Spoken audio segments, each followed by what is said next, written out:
Kompas Petang kembali bersama saya Cindy Permadi. Saudara Presiden Prabowo Subianto kembali mengundang para konglomerat ke Istana Negara Jumat siang. Kedatangan hari ini adalah kali kedua setelah Kamis sore kemarin 8 konglomerat bertemu Presiden Prabowo. Nampak hadir Andi Syamsuddin Arsyad atau Haji Isam, Boy Thohir, Antoni Salim, dan Sugianto Kusuma atau Aguan. Menurut Boy Thohir, para pengusaha diundang untuk bersama-sama mendukung sejumlah program quick win Presiden Prabowo, seperti makan bergizi gratis, perumahan, hingga Danantara.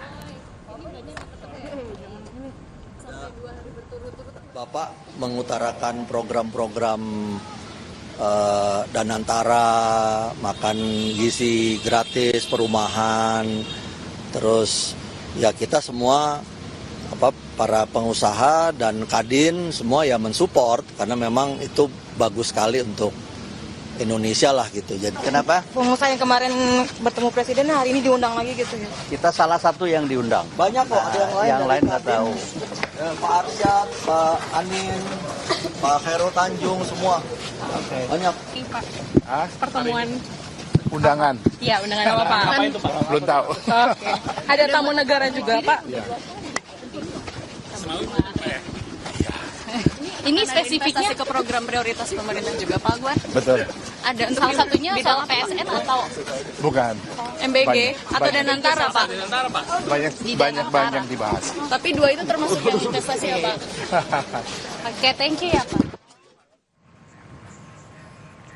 Sebelumnya, pada Kamis sore, Presiden Prabowo menerima 8 taipan di Istana Kepresidenan Jakarta.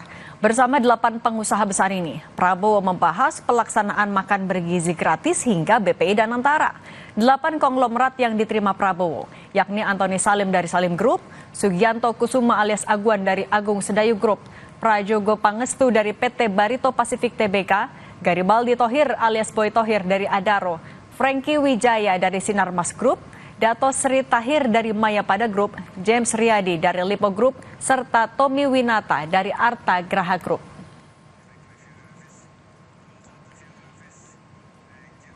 Menurut Sekretaris Kabinet Teddy Indrawijaya, Presiden berdiskusi mengenai perkembangan terkini di tanah air dan dunia global, serta program-program utama yang tengah dijalankan pemerintah, termasuk program makan bergizi gratis, infrastruktur, industri tekstil, swasembada pangan dan energi, industrialisasi, hingga BPI Danantara. Presiden juga mengapresiasi dukungan yang diberikan pengusaha terhadap berbagai kebijakan dan program pemerintah.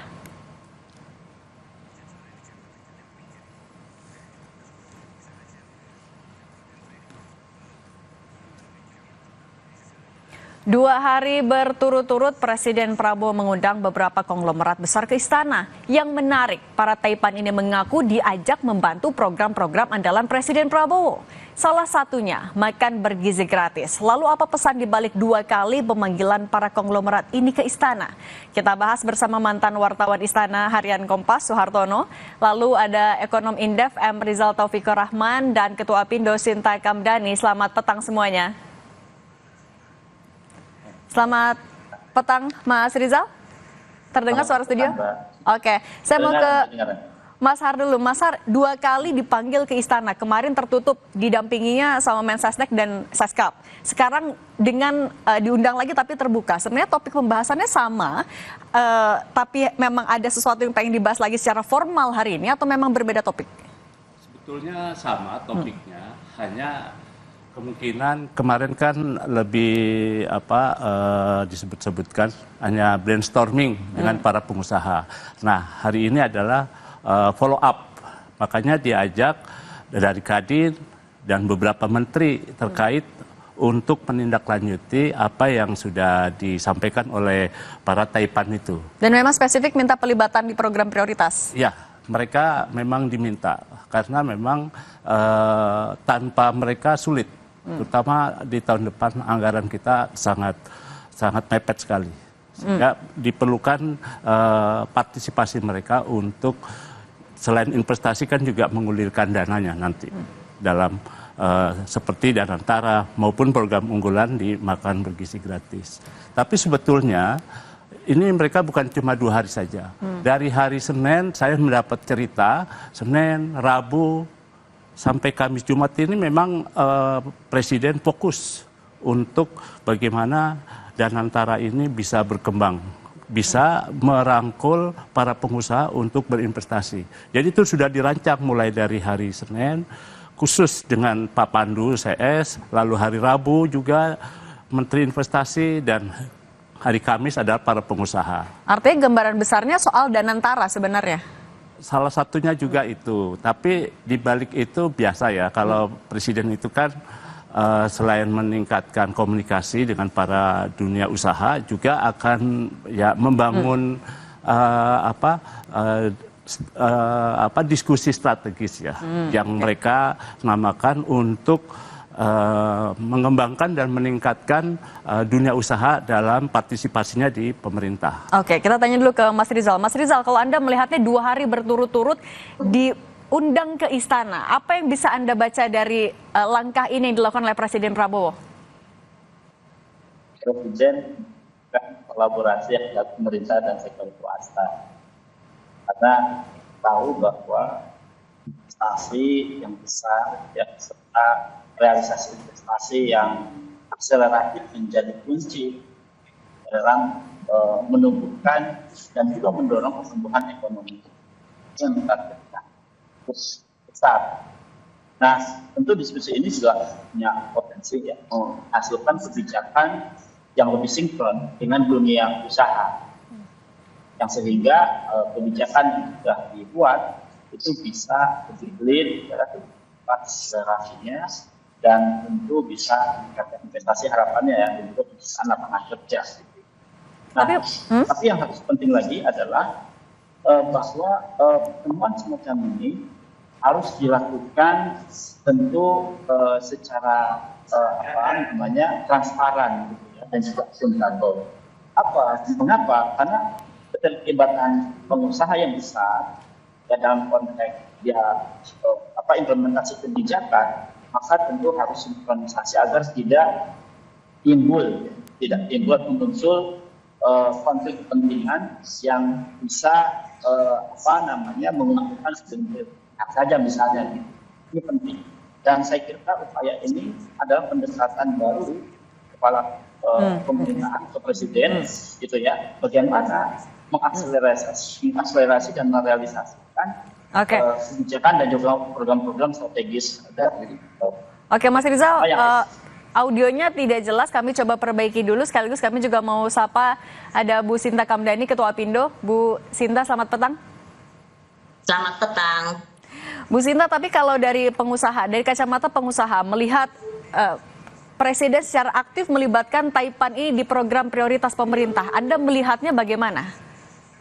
Ya, kami sangat mengapresiasi ya inisiatif Presiden yang mengundang para pengusaha ini. Kami rasa ini suatu langkah yang positif, yang menunjukkan bahwa pemerintah ingin membangun komunikasi yang lebih erat dengan sektor swasta, dan dengan program-program strategis yang disampaikan pemerintah, saya rasa peran serta pelaku usaha swasta ini sangat penting gitu. Jadi kami apresiasi, dan kami harap ini juga nanti akan lebih banyak lagi pengusaha yang bisa diajak berdialog dengan Presiden, di mana Presiden juga bisa menyampaikan program-program prioritas beliau. Tapi dengan melibatkan konglomerat di program prioritas, apakah ini juga Anda melihat ada benang merahnya di anggaran yang tidak cukup di program-program andalan Presiden? Ya, kita semua tahu bahwa memang tidak memadai untuk mengandalkan hanya dari APBN. Jadi dari awal memang Presiden juga sudah menyampaikan dengan banyak kesempatan ya, tidak hanya dalam hal mengundang para pengusaha kali ini, tapi sebelumnya juga memang kita tahu bahwa Presiden mau melibatkan lebih banyak lah, dan dibutuhkan juga para pelaku usaha swasta. Jadi memang APBN ini tidak memadai, tidak mungkin hanya bisa datang dari pemerintah saja. Memang pelibatan ini dilakukan. Nah, tapi Mas Har, kalau pelibatan di dalam program prioritas, kemudian memanggil, apalagi hari ini terbuka pemanggilan Taipan, ini adalah hal yang memang biasa dilakukan Presiden, termasuk presiden-presiden sebelumnya? Ya, kalau terbuka ini kan ada dua pengertiannya. Satu, bahwa Presiden ingin menunjukkan ke publik bahwa tidak ada hal-hal yang ditutup-tutupi. untuk mengembangkan dan meningkatkan Danantara sebagai lembaga investasi. Yang kedua adalah dengan ditampilkan ke publik, ini publik jadi tahu, oh ini pengusaha-pengusaha ini. Jadi mereka diberi tanggung jawab. Nah, kalau mereka tidak ikut serta membantu pemerintah dalam investasi di Danantara, publik akan punya penilaian tersendiri terhadap para pengusaha yang sudah dipertontonkan kepada publik itu. Nah, presiden-presiden itu catatan saya setiap kali ada program besar selalu minta dukungan pengusaha. Mulai dari Pak SBY misalnya. Pak SBY juga dulu mengundang beberapa pengusaha besar ya. Saya ingat pernah diantar oleh Kapolri Pak Sutanto, itu ada. Lalu di eranya Pak Jokowi, sebelum memutuskan dan membahas rancangan undang-undang tax amnesty, Pak Jokowi mengundang lebih banyak lagi pengusaha-pengusaha itu untuk makan malam di istana. Acaranya tertutup. Bahkan foto pun nggak boleh keluar, tapi ya pada era itu sulit ya. Foto itu akhirnya keluar, kita tahu, dan itu jadi masalah sampai sekarang. Nah, dari rangkaian pemanggilan para Taipan yang di era Pak Jokowi, catatan saya ada 2 yang sekarang pun dipanggil. Dari 8 dan waktu itu ada sekitar 15 konglomerat, yaitu Franky Wijaya dan Dato Tahir. Yang juga ini dipanggil 2 lagi ya? pengusaha yang di era Pak Jokowi dipanggil, di era Pak Prabowo pun dipanggil. Oke, saya mau tanya lagi ke Mas Rizal. Mas Rizal, bisa dengar suara studio sekarang? Ya. Oke, Mas Rizal, tapi kalau Anda membacanya sebenarnya, bagaimana pasar bakalan merespons deretan nama konglomerat yang dipanggil dan dilibatkan langsung oleh Presiden di program Quick Win-nya? Tapi jangan dijawab dulu, kita lanjutkan di Kompas Petang sesaat lagi usai jeda.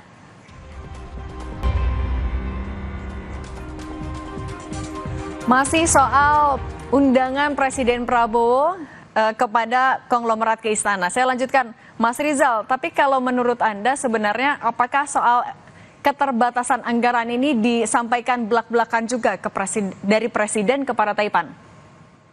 Ya, memang nampaknya akan begitu ya, apalagi kan efisiensi menjadi strategi yang dicoba diambil oleh pemerintah pada saat ini, yang kemudian bagaimana mengoptimalisasikan ya Danantara untuk mencoba mendorong realisasi investasi untuk pertumbuhan ekonomi yang jauh lebih accelerable. Dan tentu market juga kalau kita lihat gitu ya, dengan adanya pemanggilan ini sebagai sinyal positif gitu ya. Bahkan kalau kita lihat di indeks harga saham gabungan misalnya hari ini, beberapa memang ada peningkatan gitu ya, positif gitu ya. Dan artinya apa? Artinya bahwa langkah yang dilakukan ini akan memberikan sentimen kepada investor lokal gitu ya.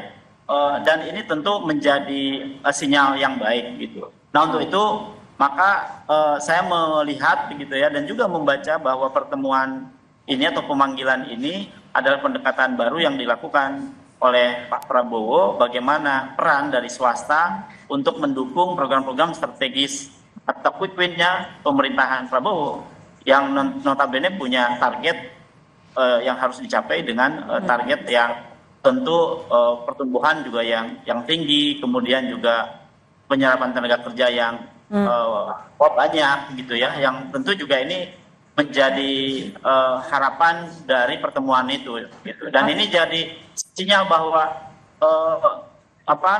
tidak hanya investasi luar negeri yang diharapkan, tapi juga investasi dalam negeri yang menjadi harapan untuk pertumbuhan ekonomi ke depan. Nah, saya mau ke Bu Sinta. Bu Sinta, ini kan memberikan sentimen yang positif, tapi kan dalam bisnis, kalau dari pengamatan Anda sebenarnya ketika ada kerjasama antara konglomerat besar dengan pemerintah, timbal balik yang akan diminta dari para konglomerat ini dari pemerintah biasanya apa sih? Ya, tentu saja sama saja ya, untuk semua proyek itu pasti ada aspek komersialitasnya ya. Jadi itu pasti harus dilihat project itu kan punya feasibility. Jadi investor ini kita mesti memandang investor lokal maupun luar negeri itu kan sama, mereka itu investor. Berarti mereka mau berinvestasi dengan adanya aspek tentu saja komersialitasnya. Tapi dalam sisi lain kami melihat bahwa dalam konteks ini kan positifnya mau dijalin kerjasama strategis ya. Jadi dengan kata lain di sini momentum daripada launching Danantara ini Presiden Prabowo mengambil momen itu untuk juga mengajak pengusaha lokal untuk ayo kita lihat sekarang pemerintah akan komitmen melalui Danantara untuk punya badan pengelola yang jauh lebih besar dengan masuknya aset-aset daripada pengelolaan BUMN.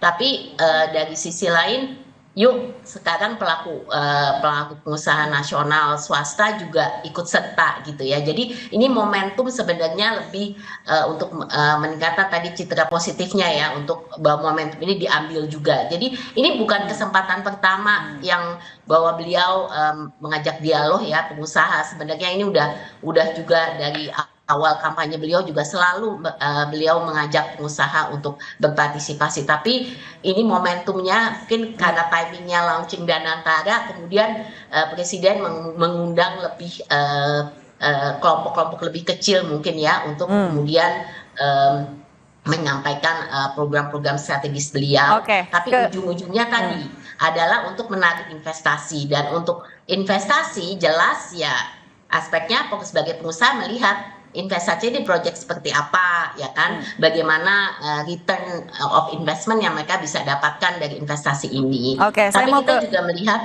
ini mungkin satu hal penting yang tak kalah penting adalah tadi banyak aspek mungkin dari aspek sosialnya juga ya, yang pengusaha diharapkan dapat berperan dalam menciptakan kesejahteraan juga bagi masyarakat. Nah ini mungkin kadang-kadang yang nggak terlihat langsung gitu ya, seperti yang berhubungan dengan makan bergizi gratis dan lain-lain. Ini kan banyak aspek kesejahteraan masyarakatnya. Tahan dulu Bu Sinta, saya mau ke Mas Har. Kalau Mas Har sendiri kan tadi sebenarnya ini menciptakan sentimen positif untuk di perekonomian, tapi bagaimana Presiden akan bisa menjelaskan ke publik atau menjaga sentimen itu tetap positif di publik agar tidak mikirnya aduh kalau program prioritas tapi ada pengusaha, mungkin akan ada aspek komersial atau ada efek-efek lain yang mungkin akan dipertanyakan juga oleh publik. Jadi ya dengan pelibatan para pengusaha itu ada jaminan dari mereka pengusaha bahwa program-program yang akan dilakukan pemerintah itu dapat berjalan. Kalau mereka berpartisipasi dengan aktif dan juga pengelolaan Danantaranya juga bisa lebih baik dan juga transparan dan bisa memberi harapan buat menambah anggaran, pasti ini akan ditopang dan bahkan didukung juga oleh masyarakat. Artinya pelibatan pengusaha itu sangat baik dan bisa memberi citra positif, terutama di Bursa Efek juga akan memberi dampak yang baik. Bisa efek baik itu tapi ya dengan catatan transparan ya tadi ya? Ya betul. Jadi pengelolaannya juga harus transparan karena Danantara ini kan ada yang mendukung tapi juga ada yang pesimistis ya. Nah ini yang sekarang tantangan buat Danantara untuk menunjukkan bukti yang baik bahwa Danantara itu bukan seperti BUMN-BUMN yang lain yang kemudian menjadi jarahan oleh para oknum-oknum yang memang menginginkan itu. Jadi Danantara harus betul-betul menjadi penopang kemajuan. Mas Rizal, tapi kalau menurut Anda dalam pelaksanaannya bisakah dilakukan secara transparan ya agar pandangan publik tetap positif, tidak jadi kemana-mana terjadi bola liar? Positif, tidak jadi kemana-mana terjadi bola liar? Ya, saya kira menjadi penting ya, transparansi, akuntabilitas ya, kemudian juga keseimbangan dalam keterlibatan stakeholders. Dan ini tentu akan mendeklar kepada publik bahwa pemerintah betul-betul ingin merealisasikan dari apa yang yang dituju, misalnya untuk meningkatkan pertumbuhan ekonomi yang tinggi dengan pelibatan dan pengusaha-pengusaha domestik dan juga mensupport Danantara misalnya gitu. Karena ini penting, sangat penting ya, karena penguatan dalam transparansi dan akuntabilitas menjadi kunci gitu ya di dalam implementasi pada saat bagaimana para pengusaha besar ini mendukung program-program strategis atau quick win dari pemerintahan Pak Prabowo ini. Karena tentu kan yang akan nanti bisa melihat dan merasakan dari program ini kan masyarakat ya. Sehingga dari awal ini betul-betul harus dicegah gitu ya, terutama pencegahan konflik kepentingan juga menjadi penting. Serta yang paling penting lagi adalah bahwa peran para pengusaha lokal menjadi penguatan kemandirian ekonomi Indonesia ke depan. Saya kira itu. Oke, Bu Sinta, boleh singkat saja kalau dari Anda harapannya pelibatan untuk tidak hanya pengusaha besar tapi juga pengusaha lokal seperti apa di program-program prioritas pemerintah? Iya jelas, jadi memang dan saya meyakini bahwa memang Presiden juga akan membuka ya, ini bukan hanya pengusaha besar tapi semua pengusaha lokal.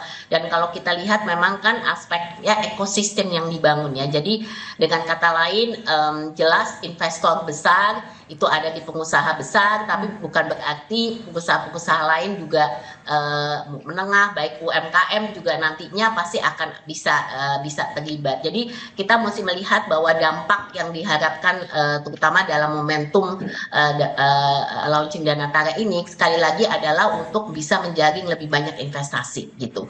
Dan jelas untuk berinvestasi ini nanti dampaknya akan luas gitu, dan pengusahanya ini tidak hanya sebagai investor tapi nanti juga berdampak kepada pengusaha-pengusaha UMKM yang masuk ke dalam ekosistemnya gitu. Jadi ini saya rasa kalau kita lihat ini suatu hal yang dibuka kesempatannya dan akan inklusif oleh Presiden, juga akan melibatkan lebih banyak lagi pelaku usaha dari berbagai latar belakang. Tapi yang jelas untuk proyek-proyek strategis nasional ini memang tidak bisa hanya dijalankan oleh pemerintah, jadi memang perlu peran serta daripada pelaku usaha swasta gitu. Makanya ini kemudian dibuka untuk bisa bersama-sama nanti kemitraan strategis ini bisa dibangun untuk pengembangan ekonomi ke depan.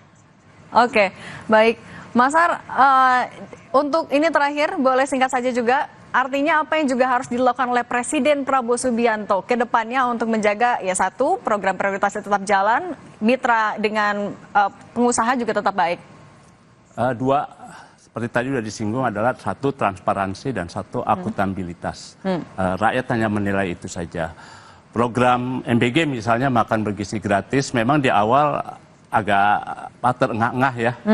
Tapi kalau itu dilakukan dengan transparan dan pun memiliki akuntabilitas yang tinggi, pasti itu akan ditopang oleh masyarakat. Karena itu potensi penyalahgunaannya juga besar. Karena bayangkan saja dalam 5 tahun itu ada semacam dapur umum ya, hajatan nasional selama 5 tahun untuk memberi makan pada anak-anak. Tapi realnya juga di lapangan kan belum merata itu semua. Oke, makanya tadi transparansi dan akuntabilitas itu yang jadi penting ya. Baik, Mas Hartono, mantan wartawan Istana dan Harian Kompas, terima kasih. Ekonom Indef, Rizal Taufikur Rahman, dan Ketua Pindo, Bu Sinta Kamdhani, terima kasih sudah berbagi di Kompas Petang. Sehat selalu semuanya. Selamat petang. Ya, selamat petang. Ya. Tetap bersama kami, saudara. Usai jeda kami hadirkan informasi soal Presiden ke-7 Joko Widodo yang bertemu dengan Hashim Joyo Hadikusumo di Solo Jumat pagi. Pertemuan berlangsung cukup lama. Keduanya membahas banyak hal termasuk kemungkinan pertemuan antara Jokowi dan Presiden Prabowo Subianto.